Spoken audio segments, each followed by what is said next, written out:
नमस्कार, जय माता दी। मैं हूं आपकी अपनी लाइफ डिजाइनर जीतू आचार्य। तुलसी विवाह आप अपने घरों में कर लेते हैं, लेकिन वो जो सामग्री बच जाती है, जो अगले दिन इस सामग्री का आप क्या करें। यानी आपने मंडप बनाया तो गन्ने हैं, गन्ने आपने बहुत स्टिक की तरह इस्तेमाल किए और उसके ऊपर आपने बहुत सारी चीजें लगाई, फूल मालाएं लगाई, बहुत सारे प्रसाद चढ़ाए, मूली चढ़ाते हैं, सिंगाड़े चढ़ाते हैं बहुत सारे लोग। तो आप करते क्या हैं, उनको क्या करते हैं, कहाँ रखते हैं आप उनको।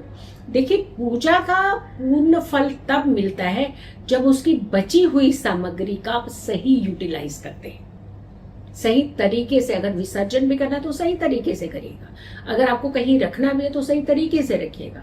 जब आप इन चीजों में चूक कर जाते हैं तो फिर पूर्ण फल से भी कहीं ना कहीं चूक ही हो जाती है। आप इतने अच्छे से, इतने विधि विधान से, मन से, अच्छी नीयत से आप पूजा भक्ति करते हैं, तो लेकिन चीजों को कहीं डिस्ट्रॉय क्यों कर देते हैं। तो तुलसी विवाह अगर आपने किया है या आपके पास कोई भी अपने घर में पूजा ही की है उस दिन, तुलसी विवाह के दिन, तो आपने जो चीजों का है, सामग्री का क्या करेंगे, ये हम आपको इस वीडियो में बताने जा रहे हैं। सबसे पहले गन्ने की बात करते हैं। अगर आपने मंडप बनाया है, गन्ने आपने रखे थे, उसके ऊपर आपने बहुत अच्छे से मंडप सजाया था, तो गन्ने क्या करिएगा। गन्ने हम ये जरूर कहेंगे कि गन्नों को आप गमलों में गाड़ दीजिएगा, अपने गमलों को अपने सपोर्ट दीजिएगा। और यकीन मानिए, धीरे धीरे धीरे धीरे जैसे ही वो गन्ने सूखते जाएंगे, आपके सारे कष्ट दूर हो जाएंगे।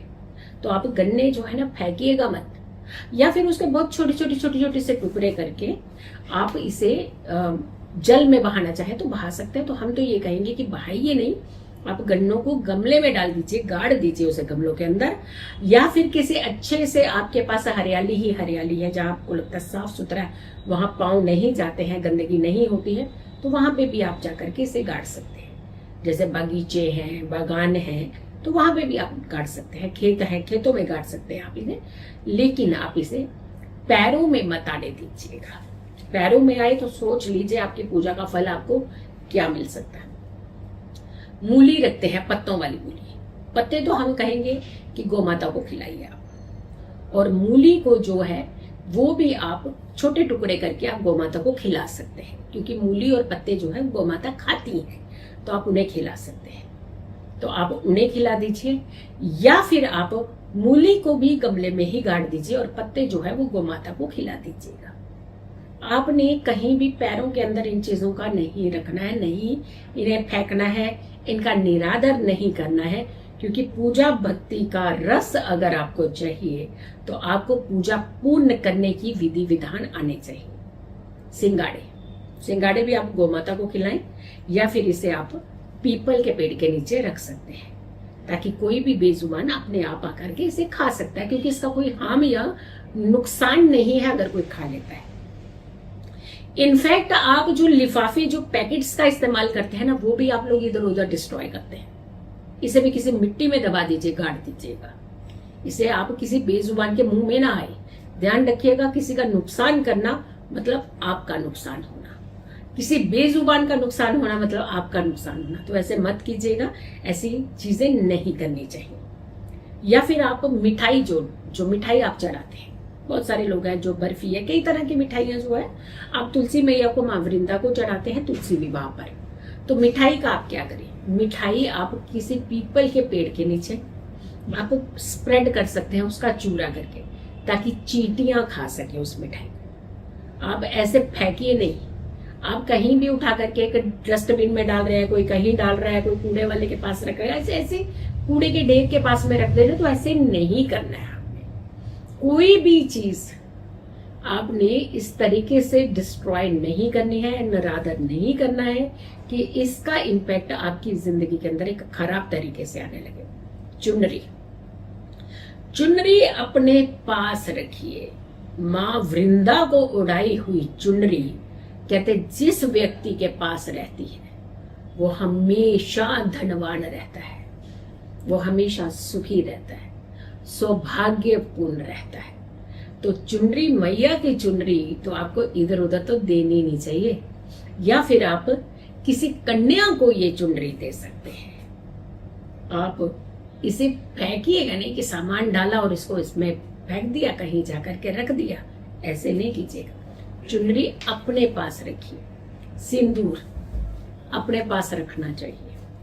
खास करके जिनके घर में जिन बच्चों की शादी नहीं होती है ना, उस सिंदूर से तिलक लगाना शुरू कीजिए।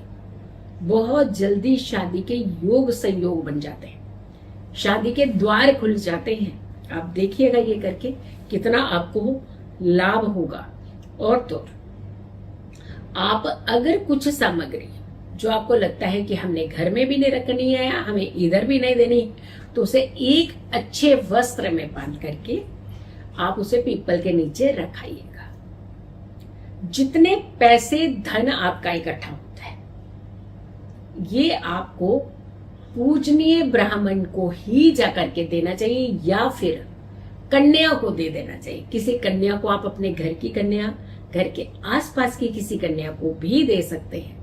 तो धन जो होता है कन्या को देना चाहिए, इससे बहुत ज्यादा आपको फायदा मिलता है। जो भगवान विष्णु जी का यानी शालिग्राम पे चढ़ाया हुआ अंग वस्त्र होता है, अगर पति पत्नी में बड़ा सॉलिड डिस्प्यूट चल रहा है ना, तो अंग वस्त्र और माँ वृंदा को चढ़ाई हुई चुनरी, इन दोनों को इकट्ठे कर लीजिए और इन दोनों को गांठ बांधिए, नॉट बांधिए, इनकी नॉट बंद करके अलमारी में रख दीजिएगा। आप लोगों का डिस्प्यूट लेवल जो है वो खत्म होगा। तो यानी कहने का मतलब यह है कि एक भी चीज को, एक भी सामग्री को, तुलसी विवाह की एक भी सामग्री को आपने व्यर्थ नहीं करना है। इसका पूरा विधि विधान करना है ताकि आपकी पूजा सफल हो, आपको ढेरों लाभ मिले, आपकी जिंदगी में सुख और समृद्धि हो, माँ वृंदा का आशीर्वाद मिले, आपको तुलसी मैया का आशीर्वाद मिले और भगवान विष्णु का आपको आशीर्वाद मिले। सो आपने इस वीडियो को ज्यादा से ज्यादा लोगों तक जरूर शेयर करना है। आपने अपने तक नहीं रोकना, इस वीडियो को शेयर कीजिएगा, बहुत सारे लोगों तक इस वीडियो को जरूर पहुंचाइएगा। आपका भी भला होगा और सामने वालों का भी भला होगा। सो वीडियो को ज्यादा से ज्यादा लोगों तक जरूर पहुंचाएं। खुश रहें, स्वस्थ रहें, पॉजिटिव रहें। पॉजिटिव रहते हैं तो हर समस्या से हम दूर रहते हैं। जल्दी हाजिर होंगे एक अच्छे वीडियो के साथ। तब तक के लिए नमस्कार, जय माता दी।